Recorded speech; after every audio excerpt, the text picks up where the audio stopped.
इस लेसन के पिछले पार्ट में हमने देखा था कि कॉन्वेक्स लेंस को कन्वर्जिंग लेंस क्यों कहा जाता है। चलिए अब कॉन्केव लेंस को डिटेल में डिस्कस करते हैं। ये लाइट को उसी तरह से रिफ्रैक्ट करता है।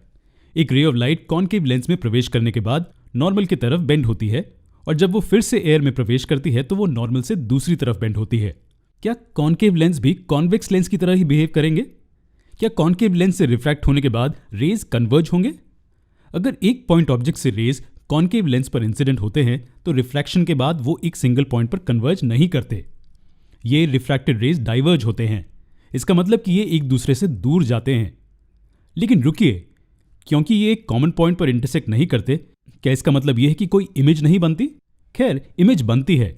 अगर हम ये सभी रेज को पीछे की ओर एक्सटेंड करें तो ये सब इस पॉइंट पर मिलेंगे। इस पॉइंट पर एक वर्चुअल इमेज बनती है। तो इस तरह से concave lens rays of light को रिफ्रैक्ट करते हैं।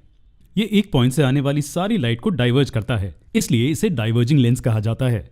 चलिए इन दोनों लेंसेज को साइड बाय साइड देखते हैं। तो कॉन्वेक्स लेंस पॉइंट ऑब्जेक्ट से आने वाली सभी लाइट रेज को कन्वर्ज करता है और कॉन्केव लेंस पॉइंट ऑब्जेक्ट से आने वाली सभी लाइट रेज को डाइवर्ज करता है।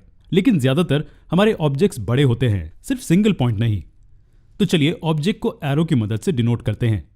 हम एरो पर पॉइंट्स ले सकते हैं और हर पॉइंट के लिए इमेज को ढूंढ सकते हैं। आखिर में पूरी इमेज पाने के लिए हम सभी इमेज पॉइंट्स को साथ में ज्वाइन कर देते हैं। ये एक रियल और इन्वर्टेड इमेज है। जब कॉन्वेक्स लेंस यूज किया जाता है तो ऑब्जेक्ट की ये इमेज बनती है। क्या ऑब्जेक्ट और इमेज सेम साइज के हैं? क्या होगा अगर हम ऑब्जेक्ट की पोजीशन बदल दे तो? क्या इमेज की पोजीशन बदलेगी या इमेज का साइज बदलेगा? इन क्वेश्चंस के आंसर्स को जानने के लिए हमारे भविष्य में आने वाले वीडियोस को देखते रहें।